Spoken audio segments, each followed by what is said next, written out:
Good morning students, मैं नीता शर्मा आज आपको कक्षा 5वीं हिंदी द्वितीय यानी हिंदी व्याकरण में पाठ 30 निबंध लेखन पढ़ा रही हूँ। राइटिंग सेक्शन में निबंध लेखन, जिसको हम इंग्लिश में बोलते हैं ऐसे राइटिंग। तो निबंध क्या है? निबंध क्या होता है? किसी भी विषय पर हमें क्रमबद्ध यानी एक के पीछे एक अपने विचारों को विस्तृत रूप में प्रकट करना क्या कहलाता है? निबंध लेखन कहलाता है। आपने अनुच्छेद भी पढ़ा है। अनुच्छेद क्या होता है? इसका शॉर्ट रूप होता है, यानी कोई भी हमें विषय दे दिया जाता है, उसमें हम छोटे से छोटे शब्दों में संपूर्ण बात कहने की कोशिश करते हैं, उसे हम अनुच्छेद कहते हैं। और निबंध लेखन क्या होता है? कोई विषय पर हम अपने विचारों क्रमबद्ध रूप से उसका विस्तृत वर्णन करते हैं, उसे हम निबंध कहते हैं। निबंध के विषय कोई भी ऐसा ऐसा विषय जिस पर सुंदर ढंग से विचार प्रकट किए जा सके, निबंध का विषय हो सकता है। और निबंध के अंग देखें, निबंध के निम्नलिखित 3 अंग होते हैं, इसको हम पढ़ेंगे। निबंध के 3 पार्ट होते हैं, प्रस्तावना, मुख्य भाग और उपसंहार। प्रस्तावना क्या होता है? जिस विषय पर हमें निबंध लिखना होता है उसके बारे में हम इंट्रोडक्शन देते हैं, है ना। जैसे मान लो स्वतंत्रता दिवस पर हमें निबंध लिखना है, तो सर्वप्रथम हम प्रस्तावना में क्या बताएंगे कि स्वतंत्रता दिवस कब मनाया जाता है और इस क्यों रीजन, इसका रीजन हमें बताना है कि हमें क्यों मनाया जाता है। क्योंकि इस दिन हमें हमारा जो भारत है वो स्वतंत्र हुआ था, गुलामी से, अंग्रेजों की गुलामी से स्वतंत्र हुआ था। तो वो रीजन बताते हुए हम इसकी प्रस्तावना बनाएंगे, यानी इसका इंट्रोडक्शन देंगे। मुख्य भाग यानी मेन उसका जो बीच का है कि मुख्य भाग में आप स्वतंत्रता दिवस कैसे बनाते हैं, किस किस जगह पर मनाया जाता है, दिल्ली में स्वतंत्रता दिवस कैसे मनाया जाता है, उस तरीके का मुख्य भाग में आएगा। और उपसंहार में क्या आएगा कि स्वतंत्रता दिवस हर साल इसलिए मनाया जाता है कि हमारे मन में हमारे देश के प्रति स्वतंत्रता की भावना हमेशा विद्यमान रहे, प्यार की, देशभक्ति की भावना। तो उपसंहार में वो लिखे होंगे कि हमारे अंदर देशभक्ति की भावना स्थापित होनी चाहिए। इस तरीके से उपसंहार का मतलब क्या होता है कि पूरा निबंध करने के बाद भी हमें उससे क्या संदेश मिल रहा है या हम क्या चाहते हैं, हमारी कामना क्या है, वो आपका उपसंहार में आएगा।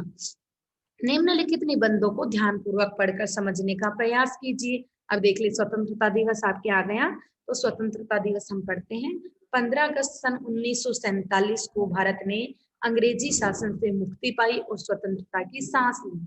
तब से प्रतिवर्ष यह दिन राष्ट्रीय त्योहार के रूप में मनाया जाता है। स्वतंत्रता दिवस हमारे देश के लिए इसलिए महत्वपूर्ण है क्योंकि वर्षों के संघर्षों और बलिदानों के बाद हमें इसी दिन स्वतंत्रता प्राप्त हुई थी। अपनी इस बहुमूल्य स्वतंत्रता की वर्षगांठ मनाने के लिए तथा इसके लिए बलिदान करने वाले देशभक्तों को श्रद्धांजलि अर्पित करने के लिए हम इस गौरवपूर्ण दिवस को मनाते हैं।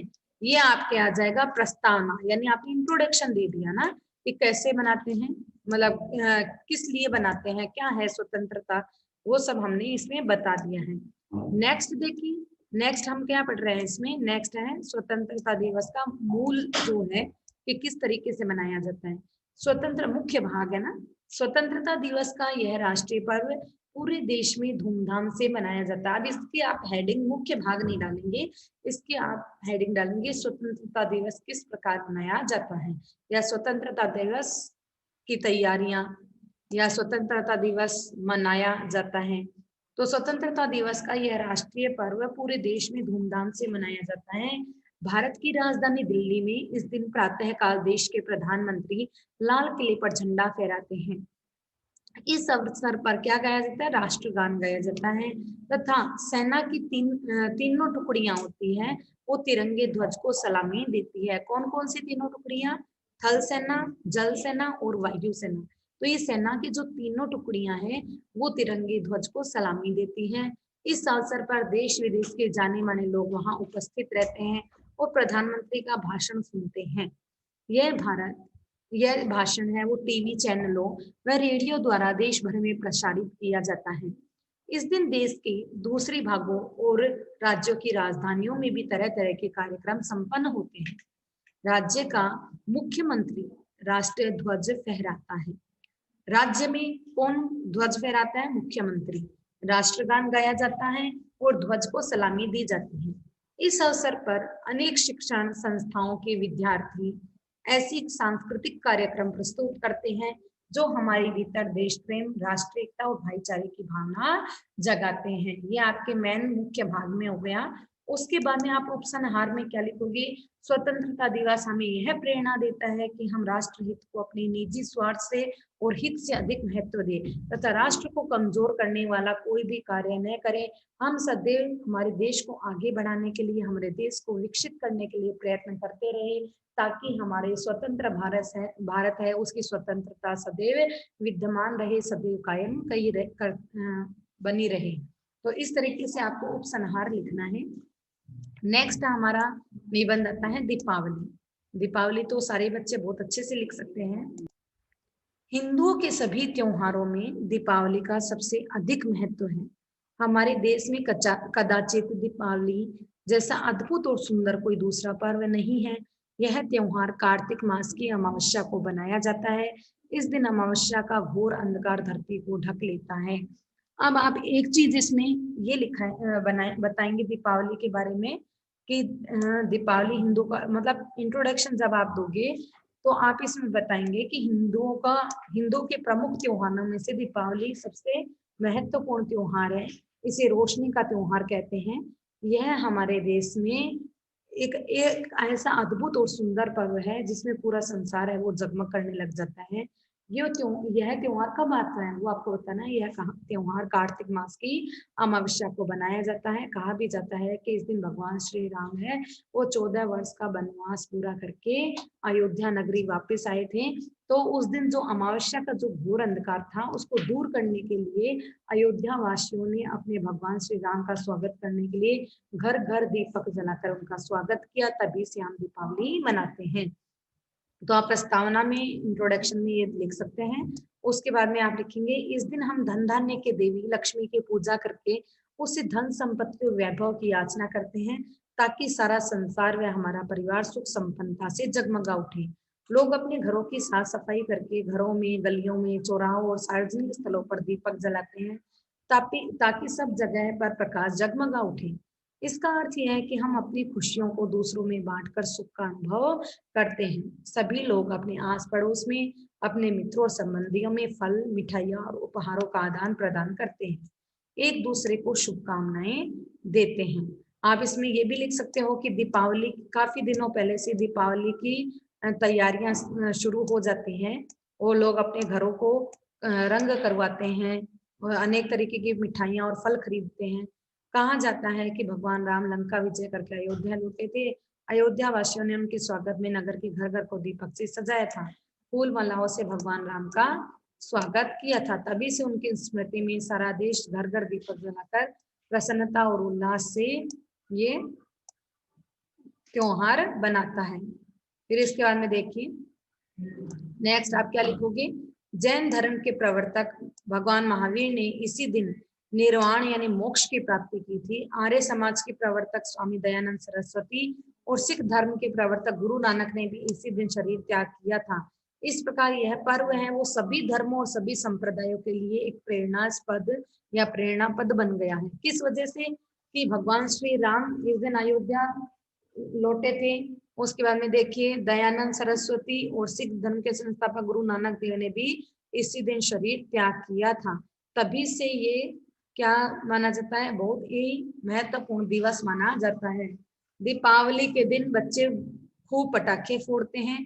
कुछ लोग शराब पीकर और जुआ खेलकर इस त्योहार का आनंद लेते हैं, जबकि यह बिल्कुल गलत है। यहाँ तक आप मुख्य भाग में लिखोगे। इसके बाद में आप लिखोगे लास्ट में जो उपसंहार हमारा आता है, हमें आपसी सौहार्द और मेल जोल से इस त्योहार को मनाना चाहिए। यह प्रण लेना चाहिए कि हम आधुनिक युग के आतंकवादी रावण से कम नहीं है, हमें उसे देश से हर हाल में खदेड़ना है। आपको ये बताना है कि आज हमारे देश में जो जो भी बुराइयां व्याप्त है वो एक तरीके से रावण है, और जिस प्रकार राम ने रावण पे विजय प्राप्त की, ठीक उसी प्रकार हमें भी इन बुराइयों पर जीत हासिल करनी है, ताकि हमारा देश है वो हमेशा जगमग करके रोशन होता रहे। तो इस तरीके से आपको उपसंहार को एंड करके निबंध को खत्म करना है। आगे देखिए इसमें हमें निबंध स्वयं लिखना है।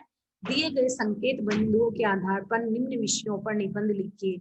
ये देखिए हमें कुछ संकेत बिंदु दिए गए हैं, इनके आधार पर इनका यूज करते हुए हम निबंध की रचना कर सकते हैं। वर्षा ऋतु का आगमन, आनंद की ऋतु, बच्चे क्या करते हैं, चारों ओर का वातावरण अधिक वर्षा का प्रभाव। तो आप वर्षा ऋतु में सर्वप्रथम लिखेंगे कि हमारा देश है वो ऋतुओं का देश है। सर्वप्रथम तो सबसे बड़ी बात, हमारा देश है वो ऋतुओं का देश है। हमारे भारत देश में मुख्य रूप से 6 ऋतुएं मानी गई हैं। वर्षा ऋतु सबसे अच्छी ऋतु मानी जाती है। वर्षा ऋतु है, उसका आगमन होते ही सभी लोगों के हृदय हैं वो पुलकित हो जाते हैं, सभी का मन है वो उल्लास से उमंग से भर उठता है, क्योंकि वर्षा ऋतु आते ही चारों तरफ है वो हरियाली छा जाती है। वर्षा ऋतु का आगमन है वह कब होता है, जून जुलाई और अगस्त इन महीनों में होता है। तो वर्षा ऋतु है वो श्रावण और भाद्रपद के महीने में आती है। वर्षा ऋतु के आते ही खेतों में है फसलें लहलहाने लगती है, चारों तरफ का वातावरण बड़ा ही सुंदर और सुहावना लगने लग जाता है। बच्चे हैं वो क्या करते हैं, नावें, कागज की नावें बना बना के पानी में तैराते हैं और आनंद का अनुभव करते हैं। चारों ओर का वातावरण ठंडी ठंडी शीतल हवाएं बहने लगती हैं, घूमने फिरने का मन करता है। लोग ऐसे समय में पिकनिक भी जाते हैं। तो इस तरीके से आपको बताना है। फिर आप बताएंगे अधिक वर्षा का प्रभाव। वर्षा लाभदायक तो होती है, परंतु कई बार ऐसा समय आता है कि अधिक वर्षा है वह हानिकारक भी हो सकती है। अति सर्वत्र वर्जयते, अति हर जगह बुरी होती है। अत्यधिक वर्षा आ जाने से भी लोग हैं वो बाढ़ का भुगतते हैं, दुष्परिणाम भुगतते हैं। बाढ़ आ जाती है, लोगों के घरों में काफी नुकसान भी हो जाता है। तो इस तरीके से बाढ़ भी आने से लोगों का नुकसान हो जाता है। और वर्षा एक सुखद अनुभव होने के साथ साथ दुखद घटना भी सिद्ध हो सकती है। तो इस तरीके से आपको निबंध को अपने शब्दों में कैसे आप लिख सकते हैं, ये आपको बताना है निबंध के माध्यम से, कि किस तरीके से आप अपने विचारों का उपयोग कर सकते हैं। नेक्स्ट देखिए, समय का सदुपयोग। समय का सदुपयोग कितनी इंपॉर्टेंट और अच्छी बात कही गई है। देखिए, हमें एक घड़ी और बताई गई है, एक घड़ी के माध्यम से हमें बताया गया कि समय का सदुपयोग, और एक व्यक्ति को ऐसे भागते हुए दिखाया गया कि समय के साथ साथ तुम भी चलो। ये क्या संदेश दे रहा है हमें, ये चित्र क्या संदेश दे रहा है कि समय की घड़ियां जिस प्रकार चलती है उसी प्रकार तुम भी चलते रहो, रुको मत।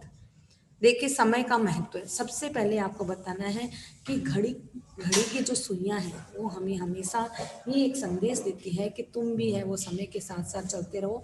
समय है वो होता है वो हमारे जीवन में अत्यंत महत्वपूर्ण होता है।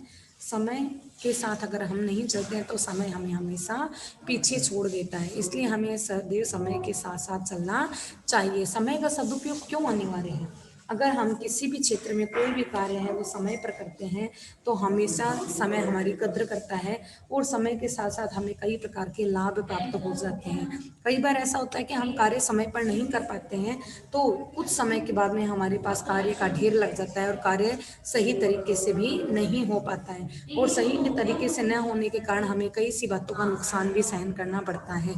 समय से कार्य न करने पर क्या पछताना पड़ता है, समय से कार्य करने पर हमें इसलिए पछताना पड़ता है कि जो समय चला जाता है वो कभी भी लौट कर नहीं आता है। समय का लौटना है संभव, यानी जो समय चला जाता है वह कभी भी लौट कर नहीं आता है। इसलिए हमें चाहिए कि समय का सदुपयोग करते हुए हम कार्य हैं वो समय पर संपन्न कर सकें। इसलिए क्या होता है, समय का हमें सदुपयोग करना चाहिए। विद्यार्थी जीवन में तो समय का अत्यंत ही महत्व होता है। अगर हम सही तरीके से समय का सदुपयोग करते हुए कार्य नहीं करेंगे तो हमें इसके दुष्परिणाम भी भोगने पड़ेंगे। इसका दुष्परिणाम होगा कि हम सही तरीके से अध्ययन नहीं कर पाएंगे। तो इस प्रकार हमें समय का पालन करना चाहिए। नेक्स्ट देखिए, निम्न विषयों पर लगभग 200 शब्दों में निबंध लिखिए। हमारा विद्यालय, विद्यालय पर आप लिख सकते हो। सूर्योदय का एक दृश्य, रक्षाबंधन, किसी दुर्घटना का वर्णन, ताजमहल, यदि मैं परिलोक की परी बन जाऊं, भारत के दर्शनीय स्थल। इसको आप अपने तरीके से निबंध को लिख सकते हो। रक्षाबंधन में आप लिख सकते हो भारत देश है वो त्योहारों का देश है। यहाँ पर कई तरीके के त्योहार बनाए जाते हैं, जैसे होली, दीपावली, दशहरा, ईद। लेकिन रक्षाबंधन यहाँ पर बहुत ही एक प्यार प्यार भरा त्योहार होता है, भाई बहन के प्यार का प्रतीक होता है। रक्षाबंधन है वो कब मनाया जाता है वो आपको बताना है। या श्रावण मास की पूर्णिमा को मनाया जाता है। फिर आप इसमें बताओगे कि रक्षाबंधन है, इस दिन है वो बहनें हैं वो अपने भाई की कलाई पर राखी बांधती है और भाई अपनी बहन की रक्षा का वचन देता है। फिर आप इसमें बताओगे कि इस दिन बहनें हैं वह सुबह से ही खूब खुश होती है, खूब तैयारियां करती हैं, जगह जगह वो दुकानों पे राखियों के ढेर लगे होते हैं, बहनें हैं वो राखियां लेती है, अपने भाई की मंगल कामना करती है। इस तरीके से आपको रक्षाबंधन वाला बताना है। ताजमहल, ताजमहल के बारे में आप बता सकते हो कि भारत में अनेक दर्शनीय, ये भारत के दर्शनीय स्थल और ताजमहल वाला कंपैरिजन एक जैसा सही है, पर भारत के दर्शनीय स्थल में आप अलग अलग स्थानों का वर्णन करोगे और ताजमहल में सिर्फ ताजमहल के बारे में ही बताओगे। किसी दुर्घटना का वर्णन, अब आप बताओगे कि दुर्घटना इस प्रकार ऐसे हुई दुर्घटना, और उसका आप वर्णन बताओगे कि कैसे कैसे लोग सही तरीके से नहीं चलाते हैं और यातायात के नियमों का पालन नहीं करते हैं। यदि मैं परिलोक की परी बन जाऊं तो आप बताओगे कि मैं कई बार स्वप्न, इस तरीके के सपने देखती हूँ कि मैं एक परी हूँ और मैं चाहती हूँ कि मैं परिलोक की परी बन जाऊं, और मैं परी बनने के बाद में फिर आप बताओगे कि मैं क्या क्या करना चाहूंगी, है ना, क्या क्या समाज में जो बुराइयां फैली हैं उनको दूर करने की कोशिश करूंगी, वो सारी बताऊंगी। ठीक है, सूर्योदय का एक दृश्य, सूर्योदय होता है जब क्या क्या दृश्य आपको दिखाई देता है, किस तरीके से दिनचर्या होती है, वो सारा लिखना है। हमारा विद्यालय, विद्यालय में आप विद्यालय का नाम लिखोगे, फिर आप विद्यालय के बारे में बताओगे कि हमारे विद्यालय में क्या क्या सुख सुविधा है, हम विद्यालय क्यों आते हैं, हमें विद्यालय से क्या प्रेरणा मिलती है। इस तरीके से आपको निबंध को कंप्लीट करना होगा। तो आज की क्लास हम यहीं पर समाप्त करते हैं। धन्यवाद।